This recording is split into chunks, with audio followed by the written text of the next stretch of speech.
నమస్తే welcome to లియా news.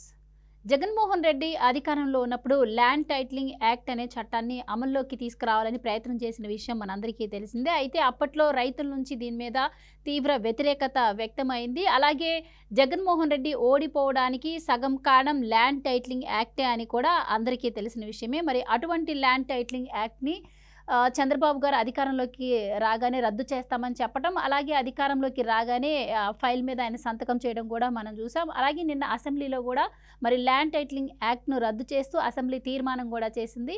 మరి దీనిపై సర్వత్రా రైతుల నుంచి అయితే హర్షం వ్యక్తం అవుతోంది. దీని గురించి మరిన్ని వివరాలు తెలుసుకుందాం. మనతో పాటు ఉన్నారు సీనియర్ పొలిటికల్ జర్నలిస్ట్ సత్యమూర్తి గారు. నమస్కారం సార్. నమస్కారం అండి. అసెంబ్లీలో ల్యాండ్ టైటిలింగ్ యాక్ట్ని అయితే రద్దు చేస్తూ తీర్మానం తీసుకున్నారు సార్. అయితే తీర్మానం గురించి ఇటు అసెంబ్లీ కూడా సంతోషంగా ఉన్నారు, అంటే మంత్రులందరూ కూడా, అలాగే ప్రజలు కూడా సంతోషంగా ఉన్నారు. కానీ ఒక్కటే చింత అంటున్నారు. ఏంటి అంటే దీన్ని అబ్జెక్ట్ చేయడానికి ప్రతిపక్షం కూడా లేకుండా పోయింది అని చెప్పి అధికార పక్షమే ఫీల్ అవుతున్నట్టు తెలుస్తోంది.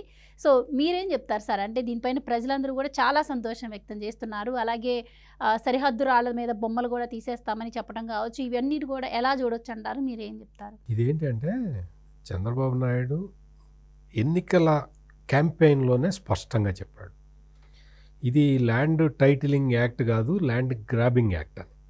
Jaganmohan Reddy land grabbing act ఇది ఏంటి అంటే, ఇందులో ప్రధానమైన అంశం ఏంటంటే, అంటే ప్రధానమైన అభ్యంతరం ఏమిటి అంటే, అసలు ఇది ల్యాండ్ టైటిలింగ్ యాక్ట్ అంటే ఏంటి, ఇందులో ప్రధానమైన అభ్యంతరం ఏంటి? ఏ చట్టమైనా సరే ప్రజల ప్రాథమిక హక్కుల్ని కాలరాయకూడదు.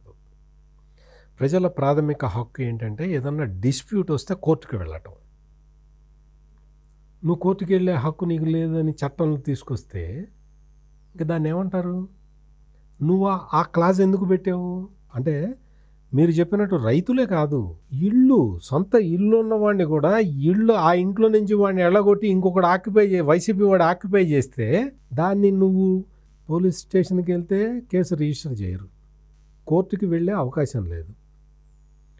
జగన్ ఒక ఆఫీసర్ని పెడతాట, ఆ ఆఫీసర్ దగ్గరికి వెళ్ళి నువ్వు చెప్పాలట, అయ్యా ఆ ఇల్లు నాదయ్యా, వాడెవడో వచ్చి ఆక్యుపై చేశాడయ్యా, మీరు కొంచెం చూడండి అయ్యా అంటే, ఆక్యుపై చేసినోడు జగన్ మనిషే, ఈ తీర్పు చెప్పేవాడు జగన్ మనిషే కదా.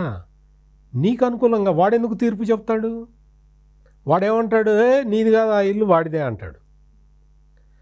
వీడు ఈ మాట అన్న తర్వాత ఎవరైతే ఎఫెక్టెడ్ పార్టీ ఉంటాడో వాడు హైకోర్టుకి వెళ్ళాలట, కింది కోర్టులకు వెళ్ళటానికి వాడికి హక్కు ఉండదు.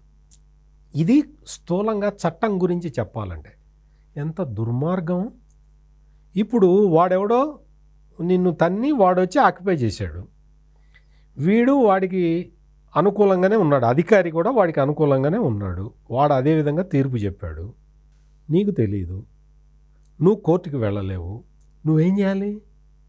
ఆ ఇల్లును వదిలేసుకొని బయటికి రావాలి.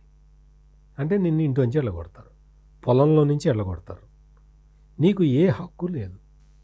అసలు ఎవడైనా నీ ఇంటిని ఎవడన్నా ఆక్యుపై చేశాడు అంటే ముందరెళ్ళి పోలీసులకి చెప్తారు కదా. ఆ పోలీస్ అంటాడు, నాకు తెలియదండి, అది మీరు చూసుకోండి అంటాడు. ఎవరు చూసుకోవాలి? భూములు పోతాయి. మనం ఇప్పుడు చంద్రబాబు నాయుడు ముఖ్యమంత్రి అయిన తర్వాత ప్రతి శనివారం తెలుగుదేశం పార్టీ ఆఫీస్కి వెళ్ళి వినతి పత్రాలు స్వీకరిస్తున్నాడు. ఆ వినతి పత్రాల్లో ఏమొస్తున్నాయి తెలుసా? 95% ఈ వైసీపీ రౌడీలు నా ఇల్లు ఆక్యుపై చేశారు, నా పొలం ఆక్యుపై చేశారు, నా స్థలం ఆక్యుపై చేశారు, నన్ను ఇంట్లోంచి వెళ్ళగొట్టారు అనేక ఫిర్యాదులే వస్తున్నాయి. అన్నీ ఇటువంటి ఫిర్యాదులే. మొన్న శనివారం లాస్ట్ సాటర్డే ఒక ఆమె పార్వతి అనే ఒక ఆమె వెళ్ళి చంద్రబాబు నాయుడికి కంప్లైంట్ ఇచ్చింది. ఏమన్నా తెలుసా? ఆమె ఎక్కడో విదేశాల్లో ఎక్కడో ఉంటుంది, ఆమె ఇల్లు ఇక్కడ ఉన్నది, ఆమె వచ్చి చూసుకునేసరికి ఇక్కడ ఇల్లు లేదు, వాడెవడో ఆక్యుపై చేశాడు, పోలీసుల దగ్గరికి వెళ్తే కేసు నమోదు చేసుకోలేదు, ఎవరికి నువ్వు మళ్ళీ ఈ ఇల్లు నీది అన్నావంటే నీ మీద కేసులు పెడతామని చెప్పారట. కేసులు పెట్టారు, వేధించారు, ఆస్తి కాకుండా చేశారు. ఇటువంటి కేసులు కోకొల్లలు. మొత్తం అసలు రాష్ట్రం మొత్తంలో ఇటువంటి కేసులు చాలా ఉన్నాయి. అంటే ల్యాండ్ టైటిలింగ్ యాక్ట్ రాకముందరే ఇంత నరకం చూపిస్తే ఇంకా ల్యాండ్ టైటిలింగ్ యాక్ట్ వచ్చేసి ఉంటే ఇంకా ప్రజలు ఇంకా ఆర్తనాదాలే, అసలు ఎవ్వడు ఏమీ చేయలేడు. న్యాయస్థానాలకే దిక్కు లేకపోతే న్యాయస్థానాలే ఏమీ లేని పరిస్థితిని జగన్మోహన్ రెడ్డి తీసుకొచ్చేస్తే ఇంకేం చేయాలి? అది ల్యాండ్ టైటిలింగ్ యాక్ట్. ఇటువంటి దుర్మార్గపు ల్యాండ్ టైటిలింగ్ యాక్ట్ని నేను రద్దు చేస్తాను అని చెప్పి చంద్రబాబు నాయుడు క్లియర్ కట్గా ఎన్నికల హామీ ఇచ్చాడు. ముఖ్యమంత్రి కాగానే ఆయన సంతకం పెట్టిన మొదటి 5 ఫైళ్లలో ఇది కూడా ఉంది. ఆయన సంతకం పెట్టిన తర్వాత రాష్ట్ర మంత్రివర్గం దాన్ని రాటిఫై చేసింది. ఆ నిర్ణయాన్ని, ముఖ్యమంత్రి నిర్ణయాన్ని రాటిఫై చేసింది. రాష్ట్ర మంత్రివర్గం ఆమోదించిన తర్వాత దాన్ని అసెంబ్లీలో రెవెన్యూ మంత్రి అనగాని సత్యప్రసాద్ ప్రవేశపెట్టాడు. ఈ ల్యాండ్ టైటిలింగ్ యాక్ట్ రిపీల్ చట్టం, అంటే దాన్ని రద్దు చేస్తున్న చట్టాన్ని మళ్ళీ ప్రవేశపెట్టారు. దానికి సభ ఆమోదం తెలిపింది. ఈ ల్యాండ్ టైటిలింగ్ చట్టం అనే పీడ నుంచి ఆంధ్రప్రదేశ్ ప్రజలు స్వేచ్ఛగా ఉండొచ్చు.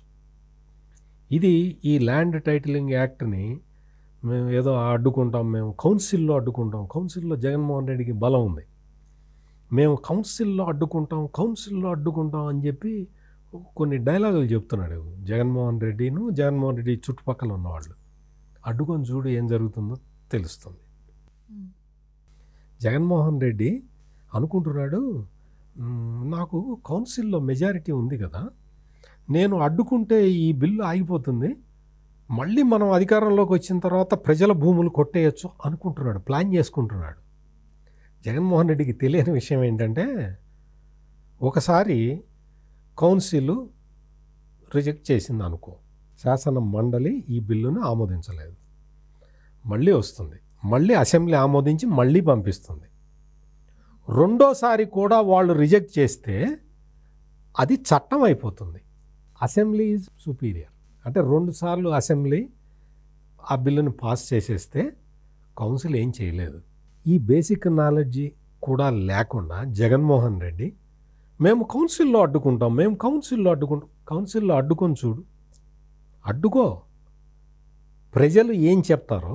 ల్యాండ్ టైటిలింగ్ యాక్ట్ రిపీల్ చట్టాన్ని తీసుకొచ్చిన చంద్రబాబుని ఏదైనా ఆక్షేపిస్తారో, అసలు ల్యాండ్ టైటిలింగ్ యాక్ట్నే తెచ్చిన నిన్ను ఆక్షేపిస్తారో తేలుతుంది.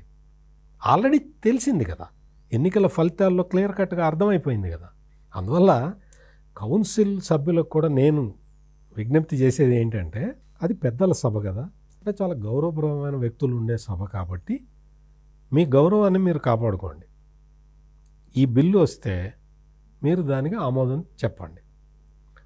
మేము జగన్మోహన్ రెడ్డి మాట వింటాం, మేము ఆమోదం చెప్పం అన్నారనుకోండి, రెండోసారి వస్తే ఆమోదించాలి, లేకపోయినా చట్టం అయిపోతుంది. అందువల్ల ఈ ల్యాండ్ టైటిలింగ్ యాక్ట్ అనేది ఆంధ్రప్రదేశ్లో భూస్థాపితమైపోయినట్టే.